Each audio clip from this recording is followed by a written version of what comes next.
Late August 1944, 06:15 hours. Observation Post 4, Pas de Calais, France. The morning report lay crumpled on the desk as German technical officers at Flak Regiment 155W struggled to comprehend the mathematics before them. The interception rates violated every principle of ballistic probability taught at Luftwaffe technical academies across the Reich.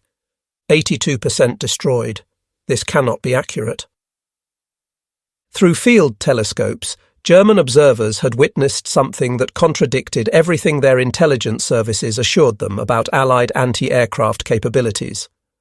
The V-1 flying bombs launched toward London in the pre-dawn hours were being destroyed at rates that defied explanation, not shot down by fighters making dangerous pursuit curves, not tangled in barrage balloon cables, but destroyed by anti-aircraft fire over the coastal gun belt, shells exploding with impossible accuracy around the missiles, somehow detonating near them rather than requiring direct hits. At Flak Regiment 155W headquarters in the Château d'Auteuil, Oberst Max Wachtel, commander of the entire V-1 offensive, received these reports with growing alarm.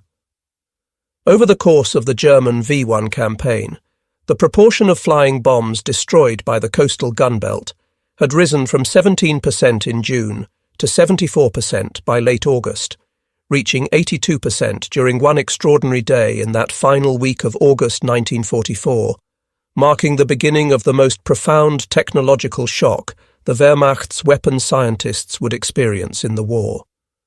What neither Wachtel nor any German scientist knew was that they were witnessing the deployment of one of World War II's most closely guarded secrets, a technology so revolutionary that it was protected at the same level as the atomic bomb project.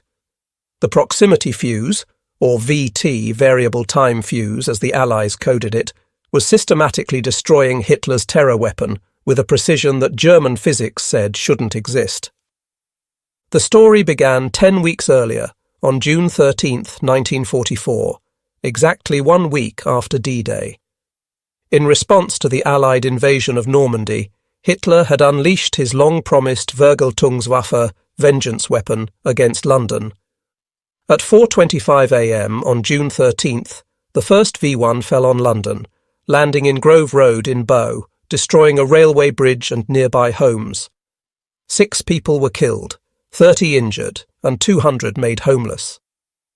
The weapon represented years of German development, a pilotless aircraft powered by an Argus. As 109-014 pulse jet engine, carrying 850 kilograms of amatol explosive at 640 kilometers per hour. It was the world's first operational cruise missile, and German High Command believed it would bring Britain to its knees. Major Walter Dornberger, head of the V-weapons program at Peenemünde, had calculated that even with a conservative 25% success rate, the V-1 would deliver more explosive power to London than the entire Blitz of 1940–41. Each V-1 cost approximately 5,000 Reichsmarks to produce, a fraction of the cost of a manned bomber mission with no risk to aircrew. At Peenemünde Army Research Centre, German scientists had reason for confidence. They had developed advanced rocket technology, created operational jet aircraft, and now fielded the first cruise missile. Dr. Robert Lusser, who designed the V-1's control system, calculated that Allied interception was nearly impossible. The flying bomb travelled at 640 kilometers per hour at varying altitudes between 600 and 2,700 meters. British fighters needed speeds exceeding 650 kilometers per hour to intercept. To destroy it, they had to close within 200 meters, risking destruction from the explosion. As for anti-aircraft fire, the probability of a direct hit on such a small, fast target was calculated at less than 1 in 10,000 shells fired. This wasn't propaganda, but sound ballistic science. Conventional time-fused shells required accurate prediction, precise calculation, manual fuse setting, and perfect timing. With the V-1's speed, gunners had perhaps 30 seconds from detection to engagement. Oberst Max Wachtel, commanding Flak Regiment 155W, knew these limitations from both sides of anti-aircraft warfare. During the campaign, Germans would launch 9,521 V-1 missiles from ground sites against England, with thousands more against other targets, bringing the total to approximately 25,000 V-1s deployed throughout the war. Within days of first launches, troubling reports reached German intelligence. British anti-aircraft defences were adapting with suspicious speed. By late June, the interception rate climbed from 10% to 24%, higher than predicted but explainable. Then came July, and the statistics became inexplicable. German technical officers monitoring effectiveness noticed British guns claiming V-1 kills with impossibly low ammunition expenditure. Observers on the French coast witnessed V-1s flying steadily toward England, suddenly surrounded by flak bursts, then tumbling from the sky despite explosions occurring too far away for direct hits. Unknown to German intelligence, they were witnessing proximity fuses that turned near misses into kills. The technology had been operational in the Pacific since January 1943, when USS Helena shot down a Japanese dive bomber with shells that exploded when sensing proximity to targets. The German intelligence failure was comprehensive. The Oslo report of November 1939 mentioned proximity fuse research, but German scientists dismissed it as disinformation. Germany had attempted developing similar technology, over 30 different designs researched, but none achieved operational status. German engineers had concluded proximity fuses were impossible. The technical challenges seemed insurmountable, miniaturizing radio transmitter receivers for artillery shells, making vacuum tubes survive 20,000 G-forces, creating batteries that could activate after years of storage, achieving mass production. Yet by August 1944, American factories were producing 40,000 VT fuses daily. During the final week of August 1944, the proximity fuse achieved its maximum effectiveness. The British had reorganized their entire anti-aircraft defense system. Guns employed American SCR-584 radar for automatic tracking. More crucially, they fired shells equipped with VT fuses modified specifically for V-1 threats. The Royal Artillery and RAF Regiment had redeployed from North Downs positions to the south coast, creating a concentrated gun belt. This coastal positioning ensured any dud shells fell into the sea, preventing German capture. As V-1s crossed the English coast, they entered a kill zone where technology trumped statistics. The SCR-584 radar automatically locked onto targets, calculated trajectories, and fed firing solutions to guns. The proximity fuse contained miniature radio transmitters built with tubes developed by Sylvania Electric and Western Electric. When reflected signals indicated proximity, therotron switches triggered detonators, sending steel fragments through V-1 hulls. On the peak day in late August, coastal guns destroyed 82% of incoming V-1s, a rate German engineers deemed physically impossible. Reports of 82% interception created crisis meetings at German headquarters. Wachtel suspected sabotage. Emergency inspections found nothing wrong with missiles. Test firings over German territory showed normal performance. The problem manifested only against British defences. German experts concluded the British had developed revolutionary anti-aircraft systems, but couldn't determine specifics without captured examples. They tried varying tactics, different altitudes, larger salvos, night launches, weather exploitation. Nothing worked. The kill rate remained devastating. At Peenemünde, scientists faced an uncomfortable conclusion. If Allies had developed proximity fuses, they had achieved what Germany thought impossible. German efforts to uncover the secret intensified, but failed completely. The proximity fuse's security was nearly perfect. Production was compartmentalized across 110 factories. Workers knew only their specific tasks. Even the name variable time was deliberately misleading, suggesting conventional timed fuse rather than proximity sensors. By 1944, American electronics industry capacity was devoted to fuse production. 22 million proximity fuses would be produced by war's end, costing over $1 billion in the 1940s. The Crossley Corporation alone produced over 5 million fuses, nearly a quarter of total production. The numbers revealed staggering industrial mismatch. While Germany struggled producing V-1s using forced labour, America transformed its electronics industry for fuse production. Peak daily production reached 40,000 units. Costs dropped from $732 per unit in 1942 to $18 by 1945. Crossley Corporation, which had manufactured radios and refrigerators pre-war, employed 10,000 workers producing 16,000 fuses daily at peak. Sylvania Electric dedicated its entire vacuum tube research division to developing ruggedized components, producing 400,000 miniaturized tubes daily, 95% of all tubes used. The contrast was absolute. Germany handcrafted weapons in limited numbers.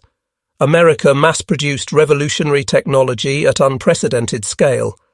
Monthly American proximity fuse production exceeded total German V-1 production for the entire war. The proximity fuse represented extraordinary engineering. The device had to survive being fired from a gun, 20,000 G acceleration, 25,000 RPM spin, temperature extremes.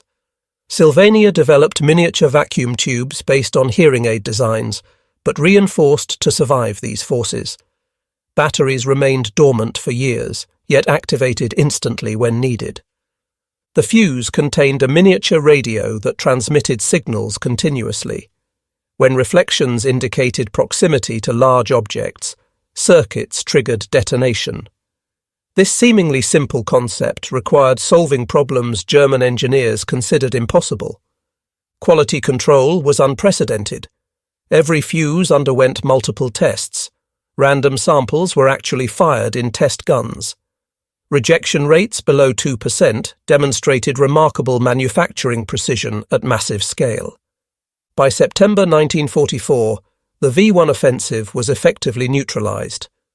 Of 9,521 V-1s launched from ground sites against Britain, only 2,515 reached London, killing 6,184 civilians and injuring 17,981. While tragic, these casualties represented a fraction of German intentions. General Frederick Pyle, commanding Anti-Aircraft Command, calculated that without proximity fuses, V-1 casualties would have been 4 to 5 times higher. The proximity fuse saved London from devastation. Germany shifted to night launches and developed the V-2 rocket, which flew too fast for interception. But these desperate measures couldn't achieve strategic impact. The V-1 became a costly failure, consuming resources desperately needed elsewhere. The German failure to detect proximity fuses represented one of history's greatest intelligence disasters. Despite extensive networks and technical expertise, Germans never grasped what they faced. The program remained secret throughout the war. Not a single intact proximity fuse fell into German hands during the V-1 campaign. Remarkably, during the Battle of the Bulge, German forces captured an American ammunition dump containing proximity fuses but never recognized them. Their assumption that such devices were impossible blinded them to evidence in their own hands. After Germany's surrender, interrogations revealed complete German ignorance about proximity fuses. Oberst Max Wachtel told Allied officers they suspected improved radar or faster-setting fuses, but never imagined self-thinking shells. German scientists shown captured American VT fusers expressed disbelief. They couldn't comprehend tubes surviving acceleration, batteries remaining viable, circuits functioning after gunfiring. They estimated being 10 years behind American technology. Dr. Merle Tuve, who led proximity fuse development at Johns Hopkins Applied Physics Laboratory, later reflected that success came from systematic collaboration between scientists, engineers, and production workers, something totalitarian systems couldn't achieve. The proximity fuse demonstrated that World War II's outcome was determined in laboratories and factories as much as battlefields. While Germany pursued exotic wonder weapons, America focused on multiplicative technologies enhancing existing weapons. The proximity fuse made every anti-aircraft gun 5 to 10 times more effective. Secretary of the Navy James Forrestal stated, "The proximity fuse has helped blaze the trail to Japan." Without the protection this ingenious device has given the surface ships of the fleet, our westward push could not have been so swift, and the cost in men and ships would have been immeasurably greater. The V-1 program relied heavily on slave labor. Tens of thousands of concentration camp prisoners died in underground factories manufacturing V-1s. Meanwhile, American workers voluntarily worked overtime for premium wages, not knowing exactly what they produced, but understanding its importance. At Sylvania's Ipswich facility, over 5,000 women worked 12-hour shifts producing specialized components. They discovered only after the war that they had helped save London from Hitler's terror weapons. The proximity fuse secret held completely. British anti-aircraft crews didn't know what made their shells effective. They had special ammunition with strict accounting requirements. Every proximity-fused shell fired at V-1s was tracked. Unexploded shells were immediately secured. Naval vessels patrolled the channel, preventing German recovery of duds. This secrecy cost lives. Allied ground forces couldn't use proximity-fused artillery until December 1944. Thousands of soldiers died because the technology was too secret to risk. Yet using them against V-1s was justified. London's survival during the invasion was crucial. For Germany, the V-1 program drained critical resources while achieving minimal strategic impact. Launching approximately 25,000 V-1s total cost millions of Reichsmarks and diverted resources from fighter aircraft and anti-tank weapons desperately needed on shrinking fronts. The program's reliance on slave labor added moral dimension to its failure. The proximity fuse was defeating weapons built through human suffering, a contrast fully understood only post-war. The proximity fuse represented warfare's transformation, victory through engineering and production rather than individual weapon superiority. It proved modern warfare was a contest of industrial systems, not just military forces. Before saving Pacific Fleet ships and enabling Japan's defeat, the proximity fuse saved London. Germans watching V-1s fall never understood why. The technology that defeated them was inconceivable within their scientific framework. The transformation was dramatic. Before proximity fuses, destroying a V-1 required average 2,500 heavy anti-aircraft shells. With proximity fuses, this dropped to 100 shells. The gun belt's interception rate rose from 17% to 82% in 10 weeks. This wasn't achieved through courage or training, but through mass production of advanced technology, on a scale Germany couldn't match or comprehend. America had mobilized its entire electronics industry, employed over 80,000 workers, and invested over $1 billion to produce 22 million fuses. The proximity fuse was declassified in September 1945. The War Department announcement began, "One of the most important weapons developed during the war, surpassed in effectiveness only by the atomic bomb." For German scientists who had puzzled over V-1 failures, revelation brought understanding and humiliation. They had been defeated not by strategy or courage, but by industrial capacity they hadn't imagined possible. Post-war interviews revealed German shock. They had believed their V-1 represented weapons technology's pinnacle. Learning it was defeated by mass-produced electronics costing less than $20 each was devastating. They had lost not to warriors, but to assembly lines. The proximity fuse technology evolved into modern air defense systems, radar altimeters, and electronic warfare capabilities. For Germany's former weapons scientists, it remained a permanent reminder of their wartime blindness. The proximity fuse proved that in modern warfare, mass-producing good technology matters more than crafting perfect weapons. Germany produced brilliant individual weapons. America produced effective weapons by the millions. On that remarkable day in late August 1944, when proximity fuses destroyed 82% of German V-1s, the nature of warfare changed forever. The Germans launching their vengeance weapons never knew what invisible technology was defeating them.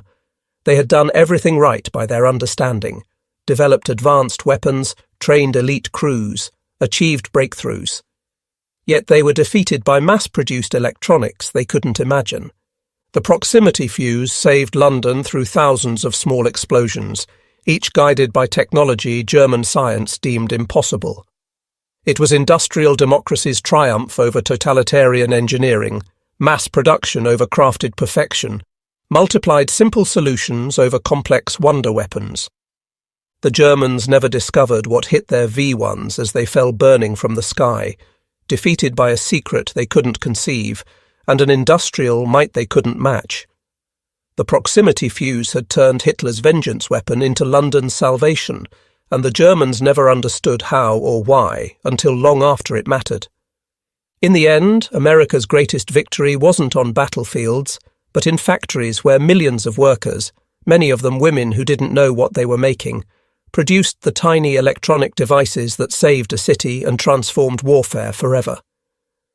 The 82% interception rate achieved in late August 1944 stood as proof that in modern war, industrial capacity could defeat any wonder weapon, no matter how ingenious. The proximity fuse was more than a weapon. It was evidence that democracy's ability to mobilize science and industry could overcome tyranny's forced brilliance. And the Germans, watching their perfect weapons fall from the sky,